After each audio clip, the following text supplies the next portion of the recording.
Now turn to Section 1. Section 1.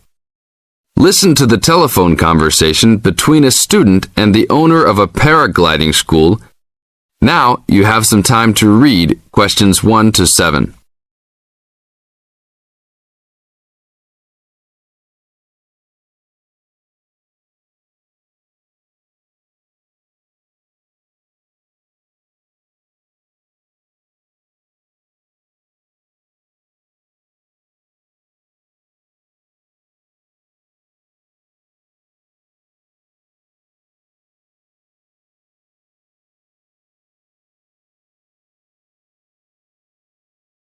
Now listen carefully and answer questions 1 to 7. Hello, Paraglider's Paradise. How can I help you? Oh, hi. I'm interested in doing a course in paragliding. Which course are you interested in? Well, I'm not sure. What's available? We've got the introductory course, which lasts for 2 days. Okay. Or there's a 4-day beginner's course. There's also the elementary pilot course, which takes 5 to 6 days depending on conditions. We might try the beginner's course. What sort of prices are we looking at? The introductory is $190. The beginner's course, which is what you'd probably be looking at, is $320. No, sorry, $330. It's just gone up. And the pilot course is $430. Right. And you also have to become a member of our club so that you're insured. That'll cost you $12 a day. Everyone has to take out insurance, you see. Does that cover me if I break a leg? No, I'm afraid not. It's only third party and covers you against damage to other people or their belongings, but not theft or injury. You would need to take out your own personal accident insurance. I see. And what's the best way to get to your place? By public transport, or could we come by bike? We're pretty keen cyclists. It's difficult by public transport, although there is a bus from Newcastle.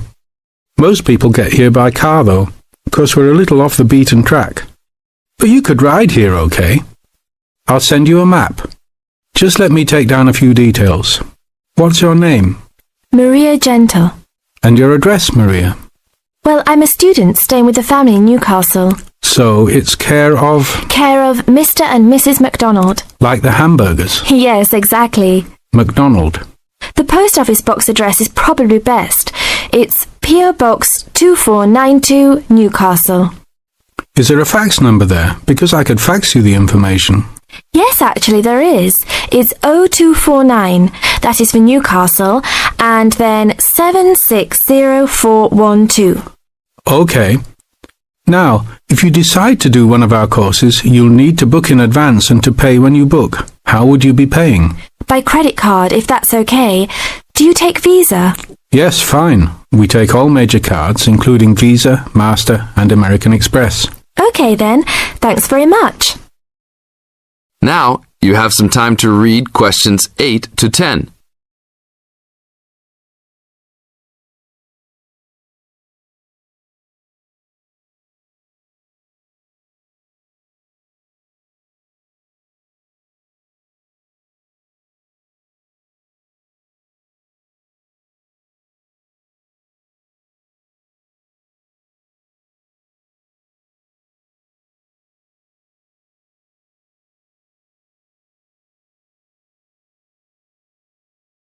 As the conversation continues, answer questions 8 to 10. Hi, Pauline. Hi, Maria. What's that you're reading? Just some information from a paragliding school. It looks really good fun. Do you fancy a go at paragliding? Sure. Do you have to buy lots of equipment and stuff? Not really. The school provides the equipment, but we'd have to take a few things along. Such as? Well, it says here, clothes wear stout boots, so no sneakers or sandals, I suppose. And clothes suitable for an active day in the hills, preferably a long-sleeve t-shirt. That's probably in case you land in the stinging nettles. It also says we should bring a packed lunch. We do not recommend soft drinks or flasks of coffee. Water is really the best thing to drink. We'd also need to bring suntan lotion and something to protect your head from the sun. Okay, that sounds reasonable. And where would we stay? Well, look, they seem to operate a campsite too. Because it says here that it's only $10 a day to pitch a tent. That'd be fine, wouldn't it? And that way we'd save quite a bit because even a cheap hotel would cost money. Or perhaps we could stay in a bed and breakfast nearby. It gives a couple of names here we could ring. I think I might prefer that. Hotels and youth hostels would all be miles away from the farm, and I don't fancy a caravan. No, I agree. But let's take a tent and pray for good weather. Okay, let's do it. What about next weekend? No, I can't. I'm going on a geography field trip. And then it's the weekend before exams, and I really need to study. Okay then, let's make it the one after the exams. Fine. We'll need a break by then. Can you ring and... This is the end of Section 1. You now have half a minute to check your answers.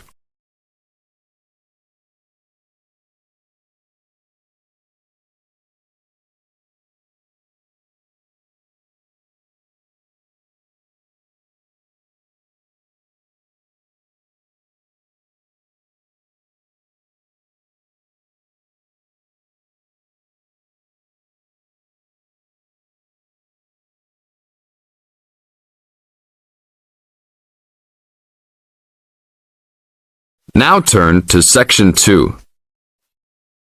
Section 2. You are going to hear a talk given by Dr. Wallace. Now you have some time to look at questions 11 to 15.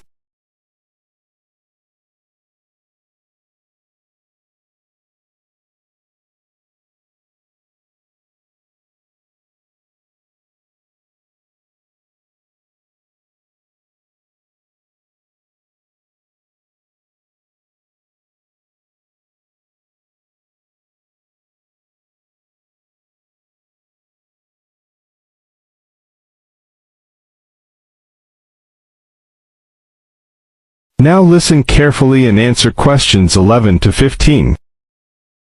Good afternoon. I'm glad you all found your way here. Now I'd like Dr. Wallace to introduce us to the Arboretum. Good afternoon. Although at first glance the Arboretum may look like a park, it is a research and teaching facility that also provides a place for people to develop a positive relationship with nature. When the University of Wisconsin-Madison purchased the land, mostly during the 1930s, much of it bore little resemblance to its pre-settlement state. Instead, it had been turned into cultivated fields and pastures that had fallen into disuse. The university's Arboretum Committee decided early on to try to bring back the plants and animals that had lived on the land before its development.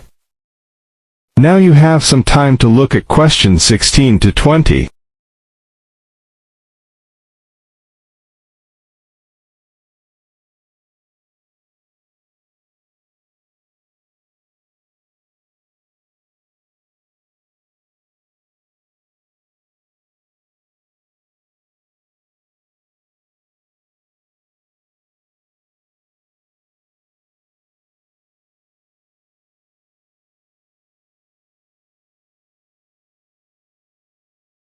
Now listen carefully and answer questions 16 to 20. Though they may not have anticipated it at the time, the committee's foresight resulted in the Arboretum's ongoing status as a pioneer in the restoration and management of ecological communities. In focusing on the re-establishment of historic landscapes, particularly those that predated large-scale human settlement, they introduced a whole new concept in ecology, ecological restoration, the process of returning an ecosystem or piece of landscape to a previous, usually more natural condition. Madison was a fast-growing city in the 1920s. Fortunately, some leading citizens recognized the need to preserve open space for Madison's residents. Most of the Arboretum's current holdings came from purchases these civic leaders made during the Great Depression. In addition to inexpensive land, the Depression brought a ready supply of hands to work it. Between 1935 and 1941, crews from the Civilian Conservation Corps were stationed at the Arboretum and provided most of the labor needed to begin establishing ecological communities within the Arboretum. Efforts to restore or create historic ecological communities have continued over the years, with the result that the Arboretum's collection of restored ecosystems is not only the oldest, but also the most extensive such collection. In addition to these native plant and animal communities, the Arboretum, like most arboreta, has traditional collections of labeled plants arranged in garden-like displays. These horticultural collections, featuring trees and shrubs of the world, are the state's largest woody plant collections. This is the end of Section 2. You now have half a minute to check your answers.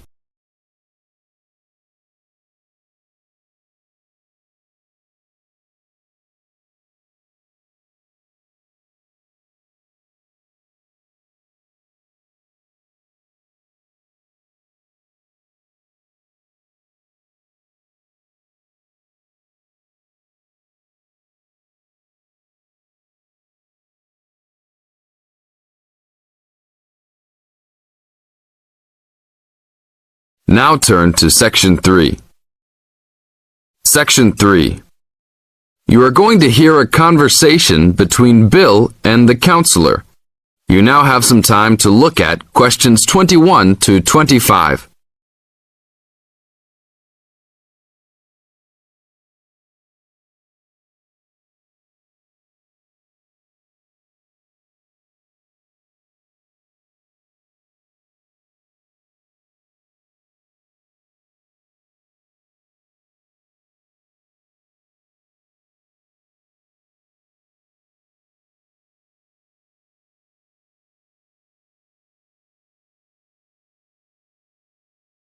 Now, listen to the conversation carefully and answer questions 21 to 25. Hello, Bill. What can I help you with? Well, I was talking with a friend of mine who's doing a medical course, and he said that before I start taking sleeping pills, I should see you. I see. Well, I can't prescribe any medicine, Bill, and I prefer not to encourage anybody to take sleeping pills. What I can do is to help you look at why you're not sleeping. Okay, but I think it's because I don't know how to handle all the work. I found that new students find college very different to school.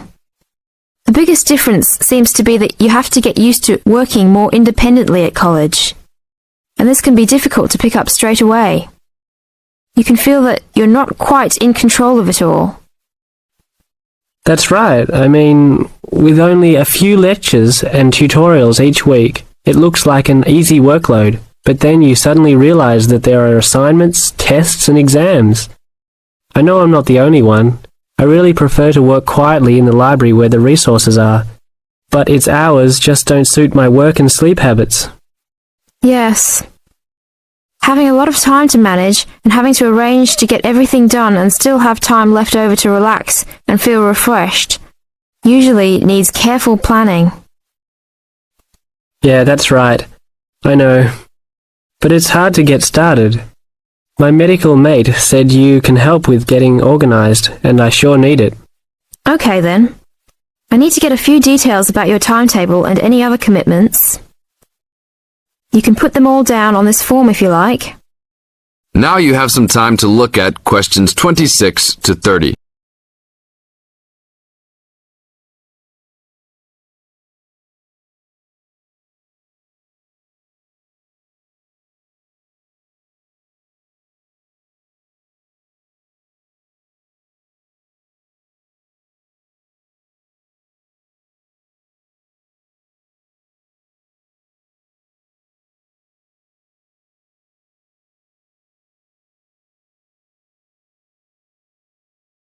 Listen to the second part of the conversation and answer questions 26 to 30.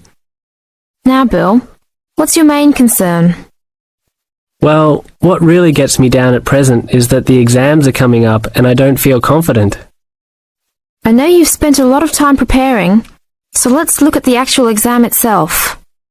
No matter how much preparation you do, it doesn't really count if you don't plan how you will time yourself to ensure you get to answer all the questions. Usually there will be some guide on the exam paper that will tell you the relative importance of each question, its contribution to your total mark. I see. So if I feel organized at the start, I can be more confident. Exactly. So once you've worked out an overall plan, and this can be done quickly, you need to make sure you know what each question is asking you to do. As a marker, I know what answers I expect to a question. Then you need to address the question, not just write down what you know and hope the marker will appreciate the hard study you've done. Yes, that's important. I can see that markers are looking at the questions, not trying to guess what we know. Yes. And the third point to keep in mind is that even if you know the topic well, you should leave time to go back and check your work for content. There may be an important point you have missed, or not explained as much as you wanted to. And at the same time, you can look for errors, including any obvious ones in grammar. Okay, thanks. It's really simple in many ways, isn't it? This is the end of Section 3. You now have half a minute to check your answers.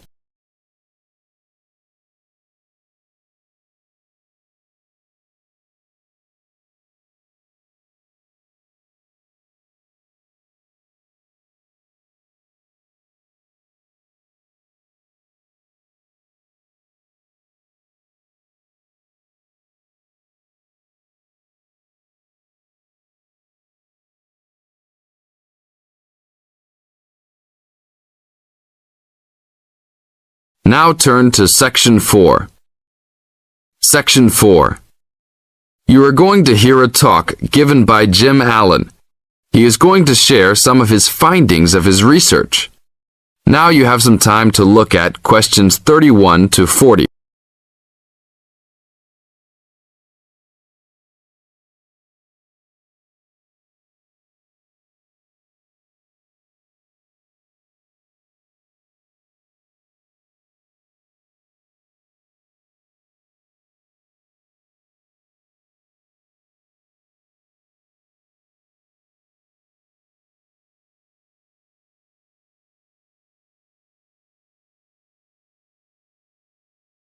Now, listen carefully and answer questions 31 to 40.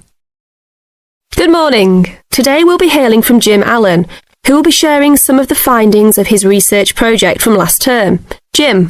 Thanks. Well, to start with, a little bit of background about the project. As you can see, our title is something that is relevant to everybody in this part of the world: water safety. These days, there's a lot more to water safety because of the increasing number and range of boats and other things people use on public waterways. I'd become interested through reports on radio about the number of incidents involving small powerboats and individual watercraft such as jet skis. It seemed to me that because these craft were essentially recreational and didn't require licenses to use, there was very little opportunity to influence the users towards being safety conscious. So, I decided to make this the focus of the project. For the research, we mainly relied upon talking to people, asking them questions in preference to using a written questionnaire. We interviewed a wide range of people at a number of popular swimming locations over 2 consecutive weekends and asked them what they'd observed or experienced themselves. The respondents were both male and female, but the men were just slightly in the majority. We were pleased with their willingness to talk about the subject, and all told, interviewed 145 people over the 2 weekends. So, what were the findings? As you can see, 86% of people reported having had some type of problem. A surprisingly large percentage, 27%, commented that they had found it necessary to shout at an offending powerboat, but the main type of problem was the deafening sound that some of the boats made. On occasions, this led to swimmers deciding to move to another location. So what strategies did people adopt to ensure their own comfort and safety? Let's have a look at the figures. First, it was noticeable that there were often distinctly different answers between men and women. It was mainly the women, for example, who said they should try to choose places where boats couldn't go, whereas it was usually the men who said you shouldn't have to move if you were there first, so you should shout at them if necessary. Both men and, it was women who said you should call the authorities if the situation gets too dangerous or the powerboat drivers are acting irresponsibly. Then, I had thought it would be mainly women, but both sexes made the point that above all, it's important to get children away from any possible danger. Men were very aware that jet skis could be unpredictable in inexperienced hands. They also made the point that it's much safer to have your car nearby and clearly visible to any watercraft if you're swimming in a relatively remote spot. Finally, wearing visible clothing, men didn't think it was quite as important as women, but both gave it a high safety rating. When we asked them what they thought the government should do to help solve the problem, This is the end of Section 4. You now have half a minute to check your answers.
Give it